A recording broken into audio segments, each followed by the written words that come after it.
Generalmente se recuerda secuencialmente. Si uno tratara de imaginarse el tiempo retrocediendo, pongamos, sería sumamente difícil poder describir.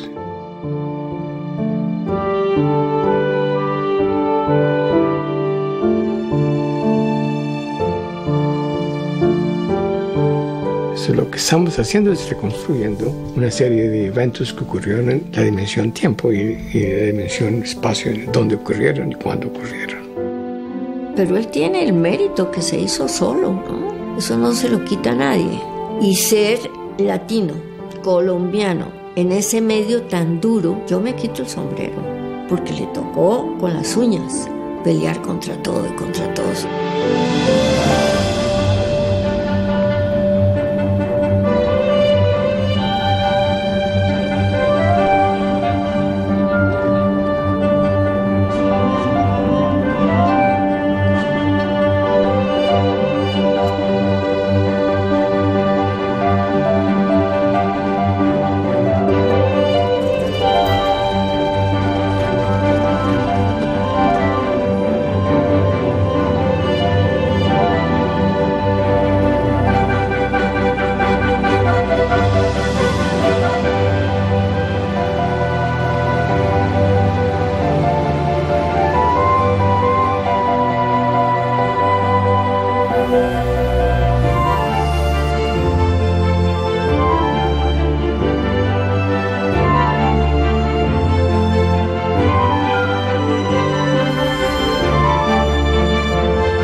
Yo nací en Bogotá, yo me eduqué en Bogotá. Aquí aprendí a pensar, aquí aprendí a hablar. Es una parte importante, es mi ciudad natal.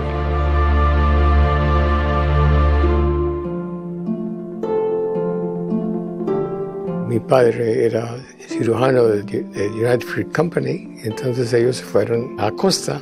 Yo me quedé con mi abuelo y fue uno de los recuerdos increíbles de mi vida, ¿no? Fui sumamente feliz en Bogotá, por muchas razones. Era un médico muy famoso, tenía su consulta ahí, yo veía toda clase de pacientes.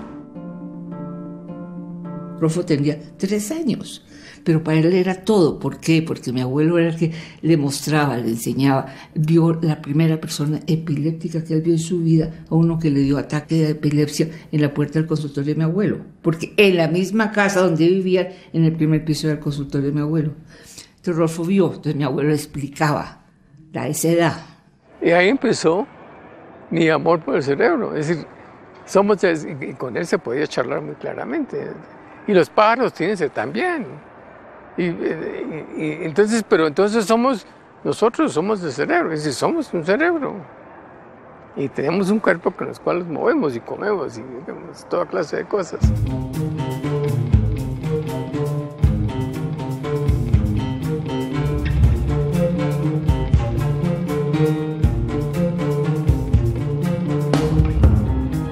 Esta es la casa donde yo viví la mayoría de mi vida, cuando estaba en Bogotá. Y mirándola me recuerda muchas cosas muy lindas, ¿no? En la casa nuestra había 2 bodegas. Y cuando Rodolfo empezó a estudiar medicina, pues ya estaba pensando que entonces dónde hacía sus cosas y sus experimentos y sus estudios. Entonces mi papá inmediatamente se ocupó una de las bodegas, se las adaptaron y se la dieron. Y él tenía en el sótano un cuarto solamente para él. Él siempre tenía territorios que nadie más podía tocar.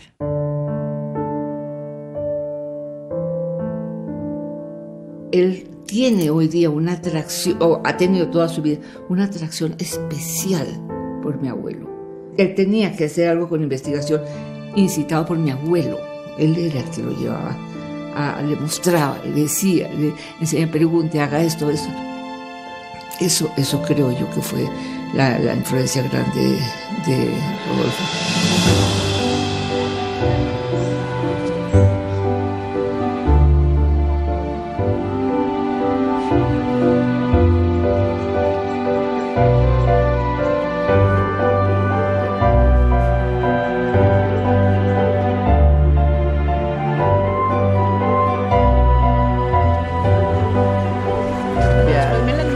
mezclada, vea, mezclada.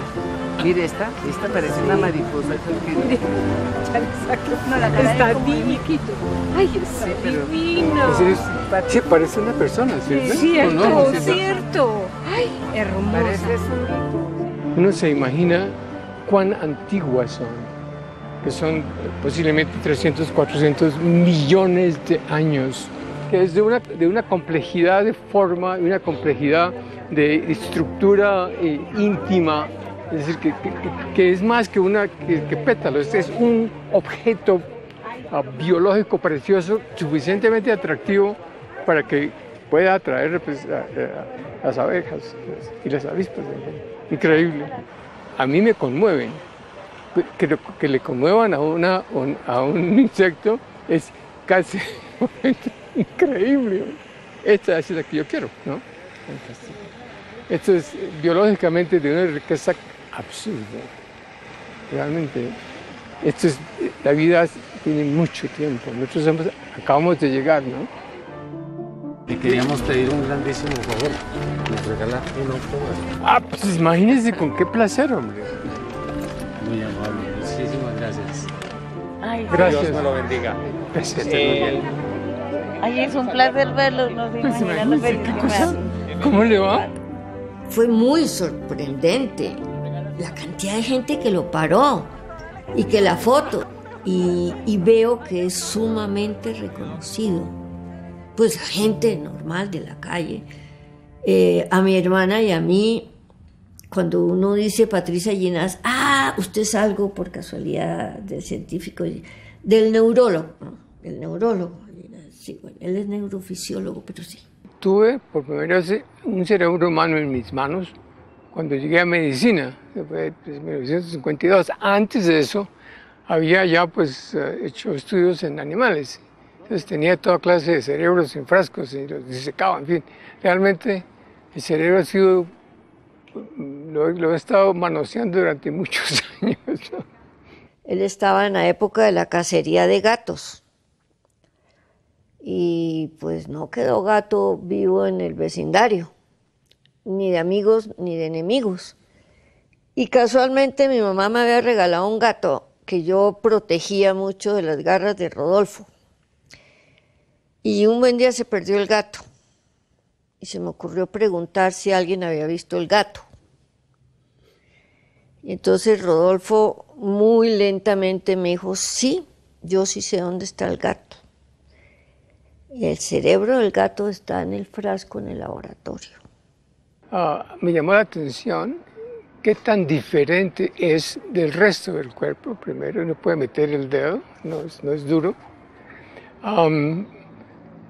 Mirándolo, no se imagina uno que tenga nada que ver con conciencia, con capacidad intelectual, con memoria, en fin. Es un órgano totalmente silencioso, no se mueve, no late. El cerebro empezó a evolucionar más o menos 3.5 billones de años. La Tierra tiene 4.5 billones de años de existir. Empezó como un sistema multicelular totalmente local.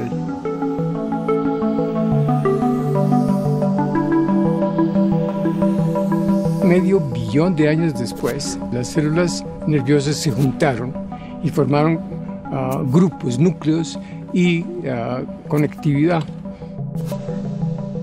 Se empezó a organizar una categoría de animal que estaba profundamente modificada por la presencia del sistema nervioso. Lo que es muy interesante es que si uno mira las neuronas de esos animales, son las mismas que tenemos nosotros. Tienen las mismas propiedades y tienen conciencia como nosotros. Estás viendo Ginás, el cerebro y el universo. ¿Es inteligente? Bueno, entonces hacemos experimentos, no son míos, donde se pone una gota de agua con azúcar en una cosa que parece una flor y se le amarra una pita. Este ya había probado, sabe que hay el azúcar. Llega, lo mira, ¿y qué hace? Pues jala la pita y la saca por debajo de este vidrio. Desgraciado, ¿y qué le enseñó? Dice, ¿cómo que qué me enseñó? Dice, ahí está la pita, y la jalo y se mueve. Entonces, ¿qué quiere? Y, eso lo indujo, lo entendió la mosca desgraciada. Que son moscas, pero que no son brotas.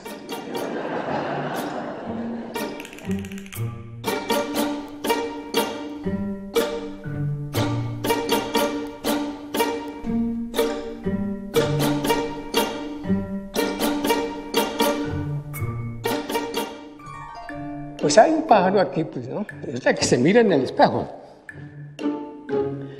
Y dice, nah, ese cree que es otro pájaro. Ahora hacemos un experimento. Le ponemos un punto amarillo en el pescuezo y vemos qué pasa cuando se mira en el espejo. Este punto amarillo, ¿cómo es la vaina? Se dio cuenta que hay... no se conoce.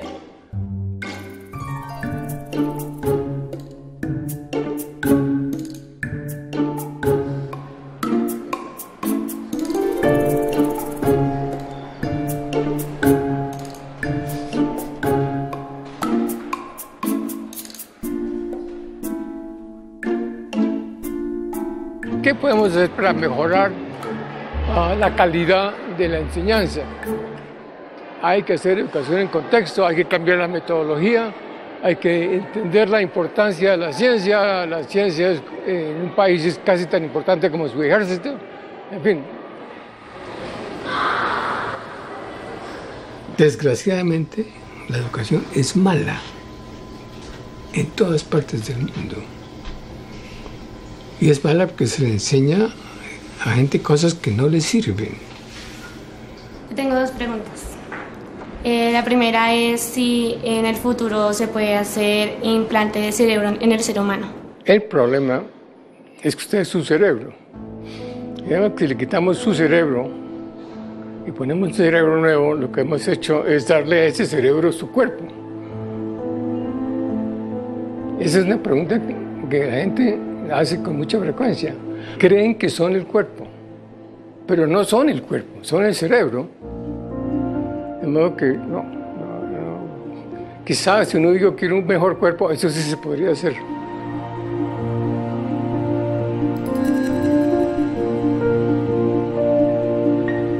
El cerebro, inclusive el nuestro, cree que es el cuerpo que controla. Yo soy yo, ¿no? Yo no soy yo, ¿no? Entonces el cerebro cree que los brazos son sus brazos y que el cuerpo es su cuerpo. Eso pasa en todos los animales. Entonces el cerebro es una manera que tiene el cuerpo de organizar el movimiento. El hecho de que nos movamos a una cierta velocidad, que son 10 Hz, nadie se mueve más rápido de lo que tiembla, no hay nada que hacer. Tiene que ver con la masa de la Tierra. ¿Eso por qué? Pues piénselo. La masa de la Tierra genera una gravitación que hace que las cosas caigan a cierta velocidad. Entonces eso regula de inmediato la velocidad con que tiene que moverse el sistema nervioso. Tiene que ser lo suficientemente rápido para poder esquivar cosas que le caigan encima. Entonces somos profundamente terráqueos. Nuestros movimientos están dados por la masa de la Tierra. Vamos a la Luna y no podemos caminar, hay que saltar. Va a un planeta que sea 10 veces más pesado, que 10 veces más masa, y no podemos caminar. Vamos a estar como una especie de estampilla, porque vamos a pesar 10 veces más. Entonces, si uno piensa y dice, pues claro que tienes razón. Somos hijos de la Tierra, es decir, de la gravitación terráquea, y somos hechos de agua porque hay agua y todo lo demás. De modo que agua importante, gravitación importante, generación de movimiento inteligente. Eso es el cerebro.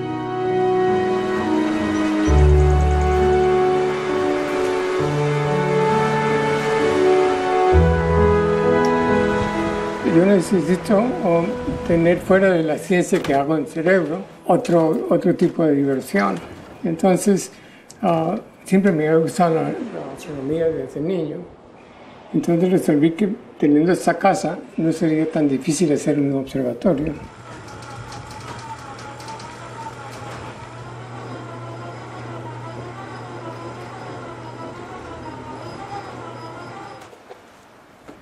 Yo soy experimentalista, yo no soy un científico teórico.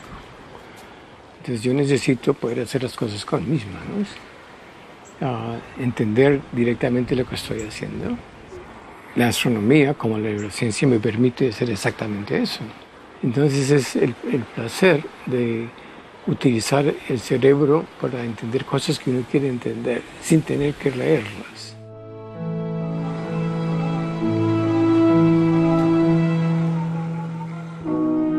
Es decir, no creo lo que leo. Tengo que verificar. La ventaja de verificar es que entonces se convierte en suyo. No tiene que contarle a nadie, pero eso yo lo he visto directamente, y lo he medido directamente y eso es verdad. No es como Dios, cosas de ese tipo, creer sin ver ni tocar.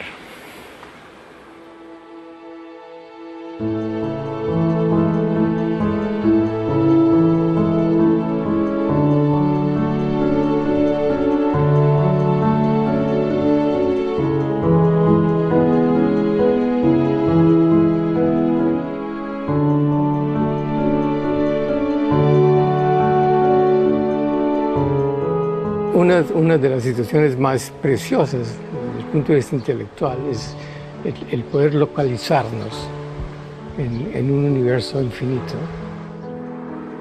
Quizás lo más interesante es el hecho de que un órgano de 1.5 kilogramos puede entender un universo o puede tener una imagen de un universo como la tenemos. Eso para mí sí es algo conmovedor. ¿Cómo es que me cabe el universo en la cabeza?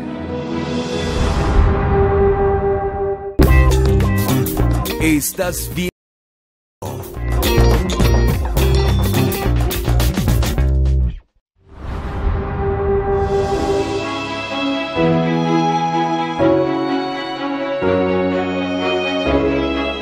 Yo quería estudiar medicina, terminé en Gimnasio Moderno. Y había dos universidades que tenían medicina, una era la Javeriana y otra era la Nacional. Me aceptaron en ambas, pero resolví que mejor era la Javeriana, que era religiosa, era de los jesuitas. Y yo les expliqué que yo no era religioso, que no era ateo, que yo era antiteo.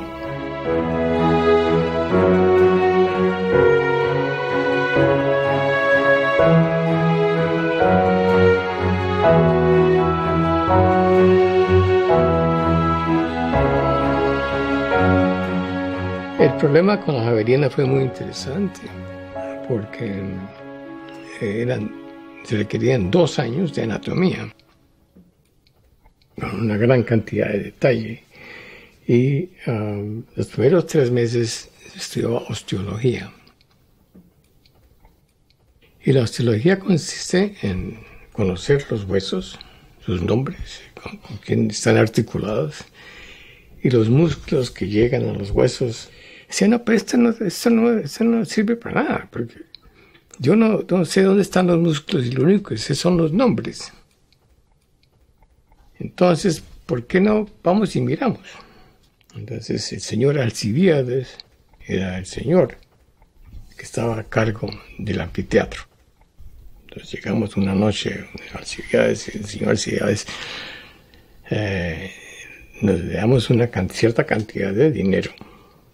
Si nos deja entrar al sitio donde están los cadáveres, dice, bueno, pues entonces le dejo la ventana abierta, le metimos por una ventana. Y había unos cadáveres que les faltaba una pierna, le faltaba un brazo. Primero, quitarle la piel, y luego empezamos a quitar los músculos. Este es el tríceps, este es el bíceps, va aquí, allá, sí, perfecto. Entonces lo pusimos todo organizado. Y Bueno, 5 o 6 horas terminamos con el cadáver. Al día siguiente llegamos y encontramos que la javeriana estaba en un estado de emoción difícil de describir con palabras. Ha habido una violación del anfiteatro de anatomía, posiblemente generado por unos individuos que son amantes de Satanás. Entonces han hecho una misa negra y han violado uno de los cadáveres y han hecho quién sabe qué cosa con ellos.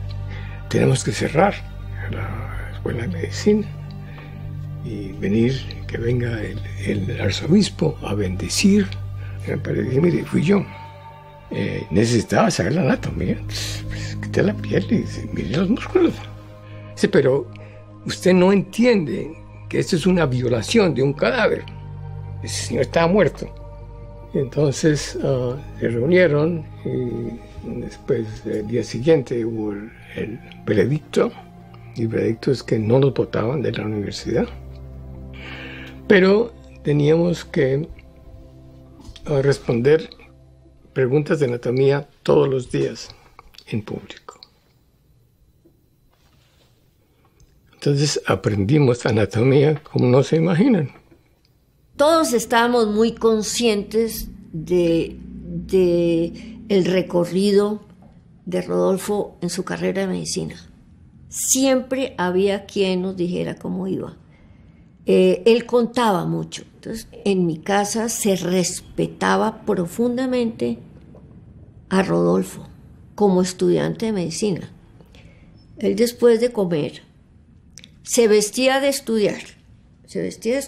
Era unos pantalones de pana y un saco que le daba casi hasta el piso, un suéter enorme. Y se iba con sus libros al sótano de la casa. Ponía música clásica y se quedaba hasta el amanecer estudiando. Rodolfo fue para todos nosotros un personaje, por lo menos desde que yo nací. Realmente una vida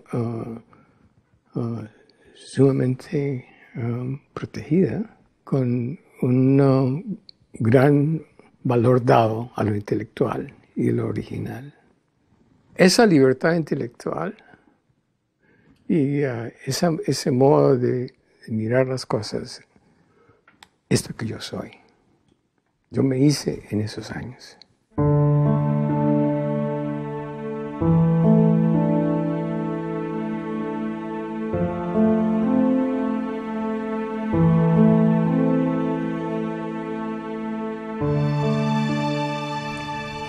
Una vez grabado me fui y nunca regresé. Me decía mi papá, pues es que te estamos esperando todos los días. No sé qué tanto le importaba o no a Rodolfo, pero alguna vez me dijo que cuando él venía a Bogotá, nadie podía medir ni entender la tristeza que él sentía en el avión cuando se regresaba, de pensar, no voy a volver a ver a mis papás, quién sabe cuándo vuelva, en fin.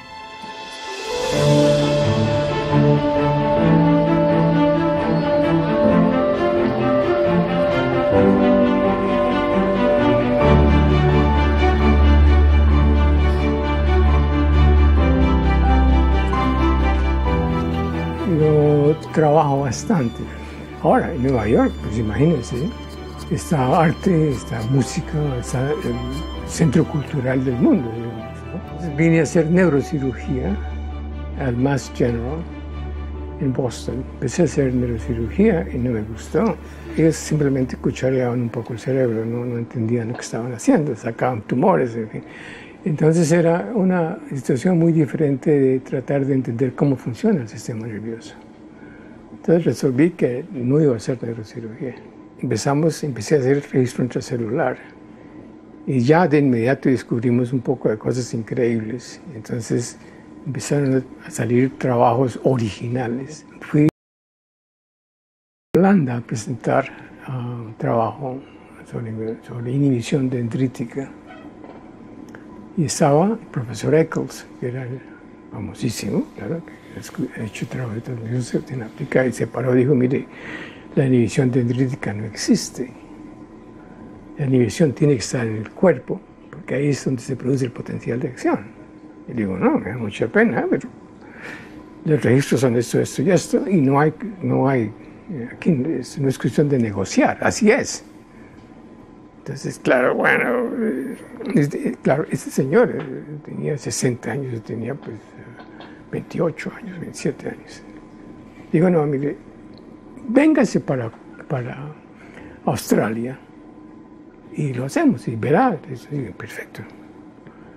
Escogí un avión y fui a Australia, pagado por los australianos, con una beca australiana. Llegamos a hacer experimentos y lo primero que hicimos fue descubrir inhibición dendrítica en el cerebelo. Entonces ya se terminó, si tiene razón, la inhibición es dendrítica, en fin. Entonces, y se hizo el trabajo del cerebelo, que es fantástico. Rodolfo, no le da miedo pensar.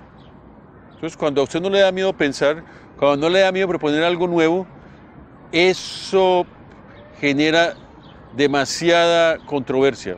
Pero a Rodolfo no le tiene miedo a la controversia. Un día descubrió, haciendo sus experimentos, que usted puede hacer que el potencial de acción, que normalmente se hace con sodio, él descubrió que lo puede hacer con calcio. Eso es una vaina que todo, eso es una locura. Y él explicó biofísicamente y descubrió y mostró sus experimentos. Tuvo un enfrentamiento con todo el mundo científico de ese instante. Muy pocas personas creían que eso era cierto y demostró que era cierto. Es un tipo que no tiene ningún miedo al pensamiento nuevo, al cambio, a esa cosa que, si yo voy a proponer una cosa de esas, yo en realidad sostengo esa información por mucho tiempo hasta que me doy cuenta y de pronto espero hasta que otro lo haga, simplemente para irme en conjunto con él, porque es muy complejo, ¿no? Proponer una cosa de ese tipo que quiebra el paradigma. A Rodolfo no le da miedo reventar el paradigma cada vez que hace un experimento, no tiene ningún problema en cambiarlo. Estás viendo Ginás, el cerebro y el universo.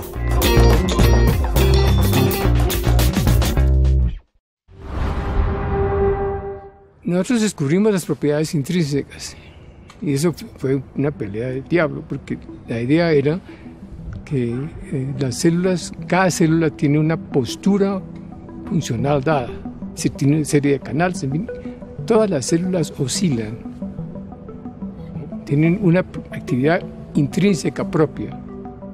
Sobre esa capacidad intrínseca propia llega transmisión sináptica que modifica momentáneamente la frecuencia.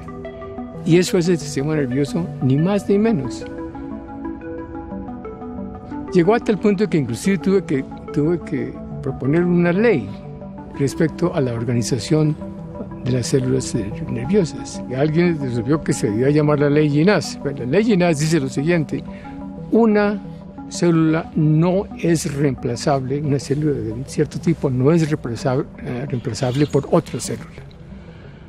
Es decir, la individualidad neuronal es la ley de Ginás.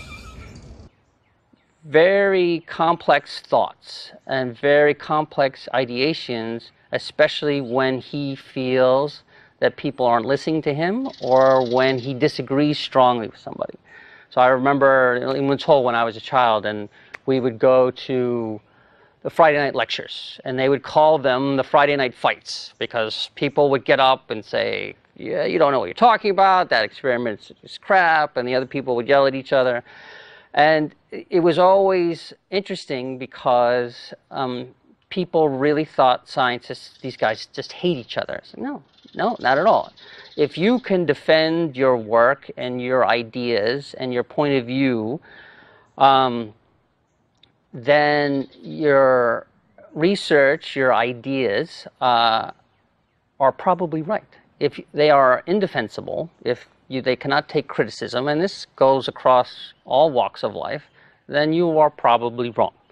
Es problemático y eso genera cierta tensión en el mundo académico.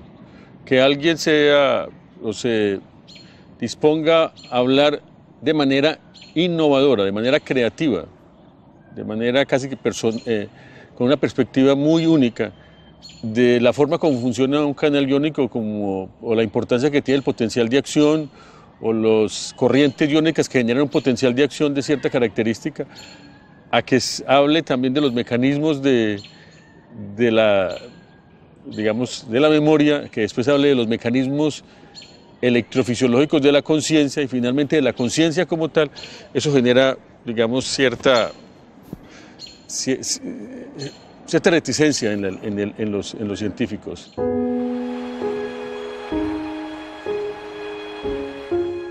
I left Adelaide to go to Canberra to do a PhD in philosophy, and he had left America to go to Canberra to do a PhD with Sir John Eccles, who was the leading neuroscientist at that time. And so we met one evening in the common room, where he was talking to some philosophers, and I walked in and the philosophers said hi because they knew me, and they said, and this is Rodolfo, he's a neuroscientist. And he was a very handsome young man. Y bueno, pues eso fue amor a primera vista. Y entonces pues nos casamos, me dijo, ¿no? Usted hace filosofía, yo hago fisiología. Y entonces, claro, aquello era con pelea, porque los filósofos querían que la mente fuera algo diferente de la fisiología. Y le decían, no, la mente no existe. At that time, and this was a long time ago now, the philosophers were not interested in what neuroscientists were doing. And so it was mainly philosophy imagining or speculating about problems. And since they were speculating about brain problems, Rodolfo said it's rather strange that they're not considering what the neuroscientists do. But there was not much meeting of the two. Si yo pongo un anestésico al cerebro, se termina el yo, y se termina la memoria. Entonces, ¿cómo es eso que el yo es soluble en anestésico local? Y no solamente, sino pueden anestesiar de un lado, entonces la persona solamente ve la mitad del mundo. Bueno, entonces pelea. Entonces llegamos a tal punto y dicen, ¿por qué no nos casamos? Porque no vamos a terminar la charla.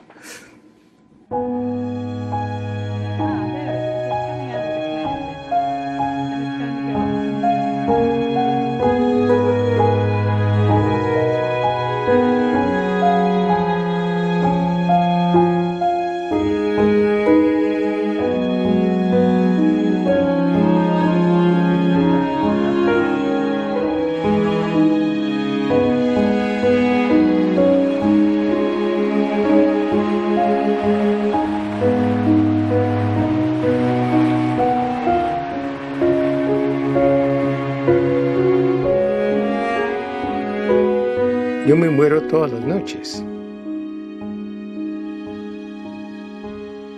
Si yo soy un estado funcional de mi cerebro.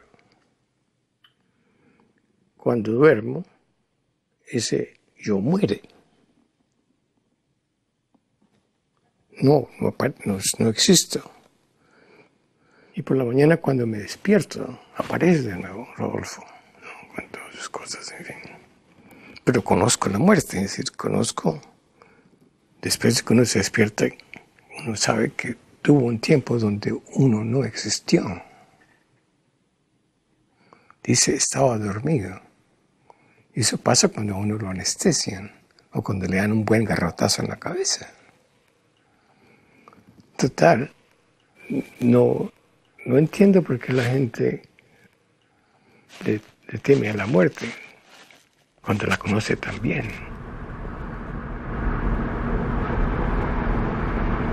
La memoria es una secuencia. Y es una secuencia que requiere un orden de activación. No es más allá que la activación neuronal. Entonces se da uno cuenta que el sistema tiene una dirección de tiempo, como lo tiene el universo. Entonces somos parte del universo. Y como tal, vemos y entendemos el tiempo en el mismo sentido que el resto.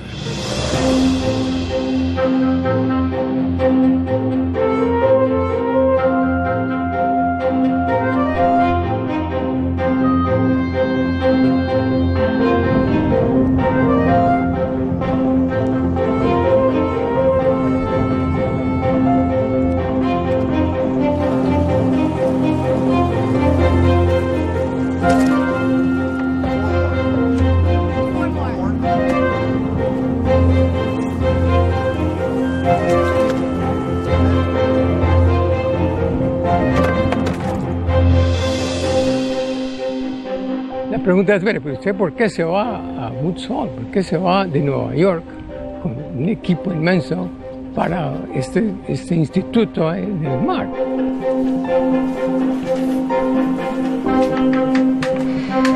Dice, me voy porque se puede conseguir calamar.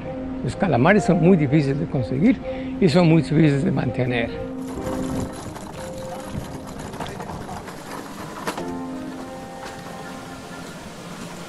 Entonces, en este instituto mantienen calamares, entonces yo tengo calamares en mi laboratorio, en una piscina, y los puedo sacar y puedo estudiar la sinapsis que esos animales tienen.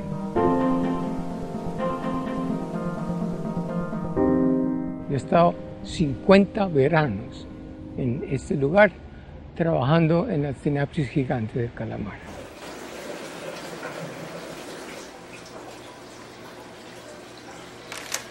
La sinapsis es la unión entre dos células nerviosas.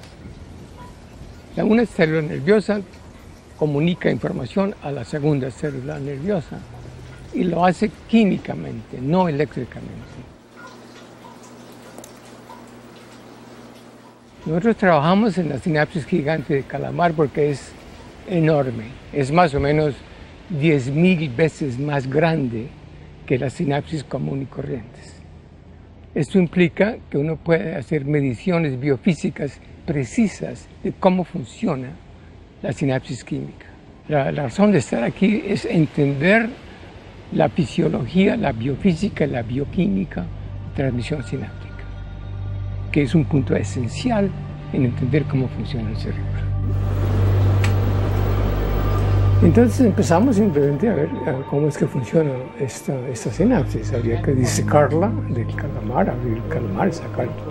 Está dentro de la caparazón del calamar y encontramos que realmente la sinapsis ocurre entre dos fibras gigantes.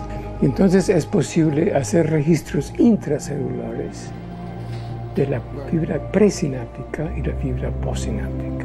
¿Esto qué quiere decir? La fibra que emite la señal química y la fibra que recibe la señal química.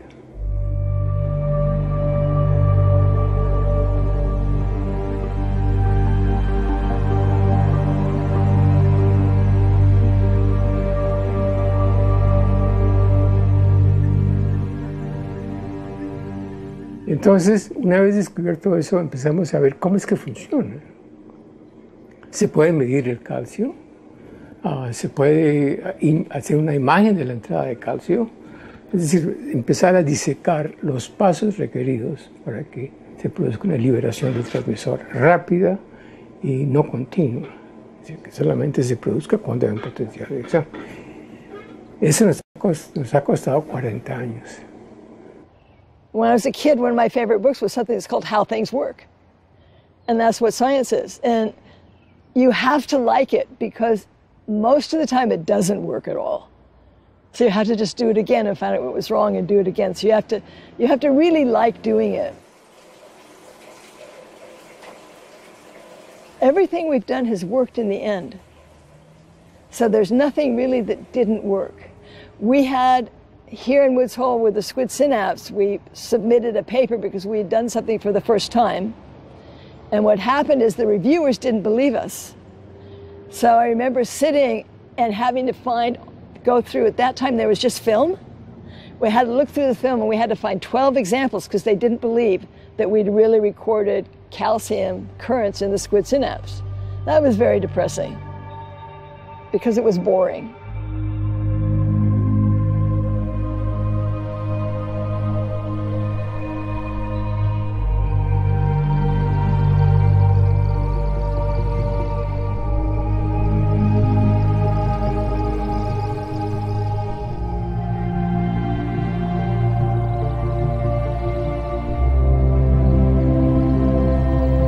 I joined it with Dr. Linus.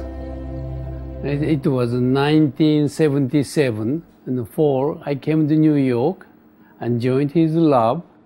Since then, it's long years we are together. 77, so it's 40 years. Oh my goodness. And we've had 3 labs in this building, and we have we had 1 lab in Lilly. Either way, yeah, they joined it, and the time I joined it, you had the lab in the Lilly. Yeah. And we don't exchange too many words, but we are, that's the reason we are so many years together. Estás viendo Ginás, el cerebro y el universo.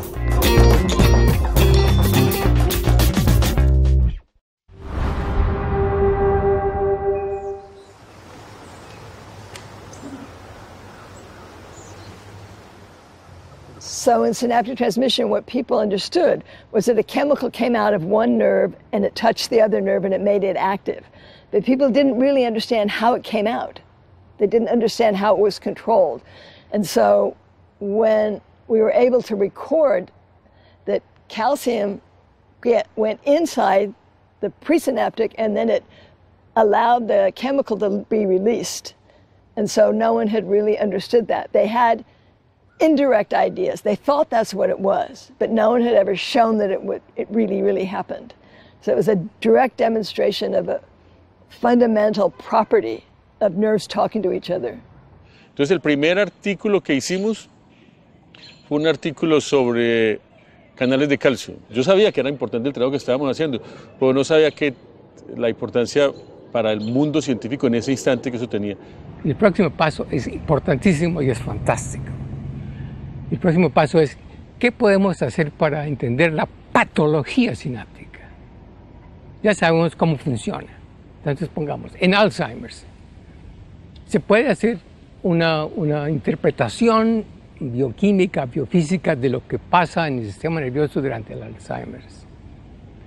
Decimos, bien, vamos a inyectar una proteína que se llama tau, que es está todo el mundo de acuerdo, es uno de los elementos importantes en Alzheimer's. A ver si le podemos dar Alzheimer's a la sinapsis gigante. Y lo inyectamos y le dio Alzheimer's. Entonces ya entendemos qué es lo que pasa con el Alzheimer's. And he comes to always very strange ideas. It's, even this Alzheimer together, and try to produce Alzheimer condition in squid. Nobody can imagine that kind of stuff. But he came up with the idea and to try to solve it. And we see a good result from lots of chemicals, try to improve an Alzheimer condition. So idea is very unique and it's quite great. And if you don't have ideas, you cannot continue this kind of business. Las cosas que se han encontrado son fantásticas, importantes para entender, para medicina, para fisiología. Ahora el problema es ir más a fondo. This is the graduation gown from Barcelona. Yeah. So that's him, Dean Glickman, you. And then this is all of us at graduation. Yeah, look at that. Yeah. So he once told me that if you want a career in science, you have to have a goal that you'll never reach. So you'll never be bored and you'll never run out of ideas. And what he's done from the beginning is he said, I want to know everything about how the brain works. And I know that I will never get there, but I'm going to get as close to that as possible.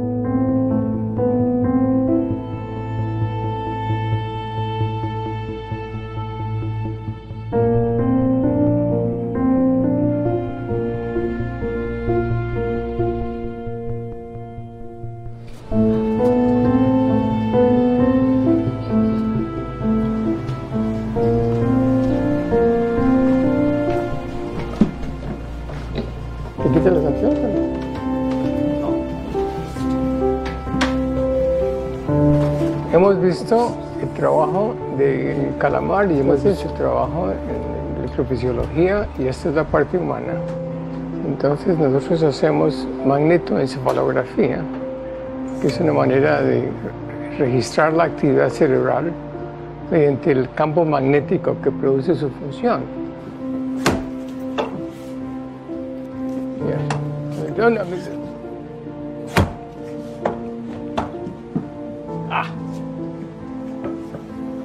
Entonces ahora sí está la caja perfectamente hermética, no hay campos magnéticos, solamente el corazón que se va a ver, pero que en este caso no se ve porque está fuera del caparazón y el cerebro. So it's better than EEG because the EEG are electrical signals and they get distorted by the skull bone, but the magnetic fields don't get distorted, so you get a pure signal that comes through to the sensors, from the brain to the sensors, with no distortion in between. And also it's very easy for the people, they just sit there. They don't have to have things stuck to their head like an EEG. So people don't mind. They come in, they sit down, they relax, and we record their brain activity. Se ve todo en tiempo real. Entonces, si uno mueve una mano, va a hacer cualquier cosa, se ve exactamente qué está pasando en el cerebro cuando uno está pensando, cuando está moviéndose, que tiene un problema psicológico, psiquiátrico, todo eso se puede ver directamente. So, John, you want to come out? We take him out? John, you would like to say anything? Not really. Cool. In the running of this unit, he understands the computational properties beautifully. Let's be careful. Okay. John keeps it running. Keeps it alive. Trying to. Por primera vez podemos ver la actividad nerviosa en 3 dimensiones en tiempo, en milisegundos. Entonces podemos ver con magnetoencefalografía y con las técnicas que hemos desarrollado exactamente qué es lo que pasa en el cerebro cuando pensamos, cuando recordamos, en fin. Although he's working on the details of brain function, he is thinking on a wider level. So he's taking a general view of brain function rather than just the detail of a particular location. And he's always had that general view because he feels that the parts are not just sitting there alone, they related to everything else happening in the brain. So you need to have a broad, general view. Es decir, si yo pienso, como piensa la mayoría de la gente, que el sistema nervioso es simplemente un grupo de reflejos, que la luz va de la retina y va al tálamo, y del tálamo va a la corteza, y la corteza va, y pongamos, que es lo que todo el mundo cree. Eso no es verdad. Y no es verdad porque si yo estoy dormido y me ponen luz, yo no veo. Y la retina funciona. Entonces, tiene que estar despierto. ¿Qué quiere decir estar despierto? Tiene que tener un sistema que tiene una organización funcional bien definida y se define por 40 Hz. Entonces uno puede empezar a entender que la situación es multicelular, no es una célula, no es un lugar, es una resonancia, como el corazón. Es decir, el corazón es un órgano que se contrae de modo organizado. No es que una parte del corazón vaya por un lado y otro por otro, es exactamente lo mismo. A un nivel, claro, es muchísimo más sofisticado, pero es un proceso multicelular donde las propiedades intrínsecas de las neuronas son esenciales.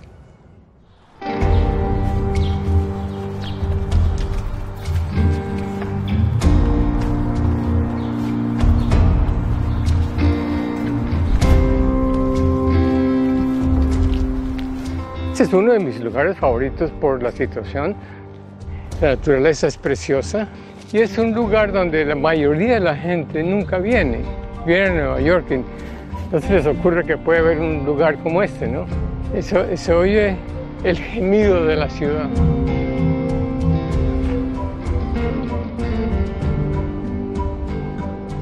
Las posturas intelectuales, sobre todo en Sudamérica, son sumamente importantes porque el resto del mundo sí entiende la parte intelectual. Si no hacemos ciencia dura, que compite, no tenemos razón por ser parte de este mundo del siglo XXI.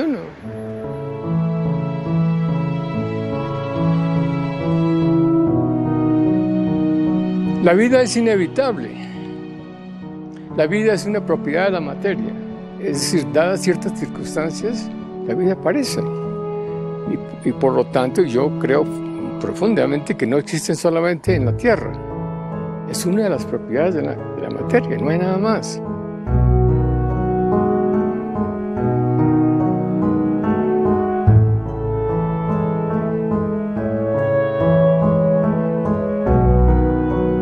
Mi sueño es entender la naturaleza de la cognición. Es decir, ¿eso qué quiere decir? De cómo el cerebro genera sentimientos, ideas, cómo recuerda. Es decir, cómo es que una materia, que es el cerebro, es capaz de hacer eso.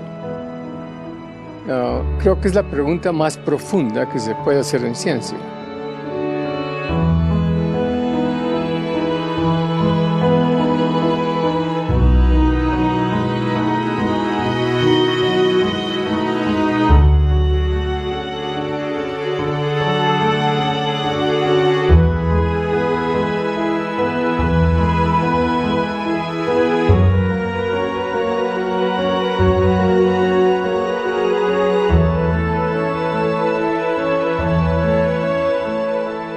La evolución tiene que ser social ahora.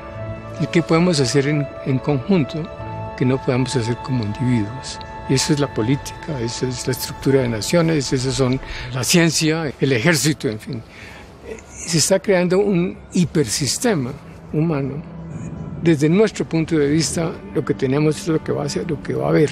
Y no creo que va a haber un super animal, un superhombre. Pues no lo veo por la rapidez con que se evoluciona la raza humana. Usted sabe, la raza humana tiene 1 millón de años, que no es nada.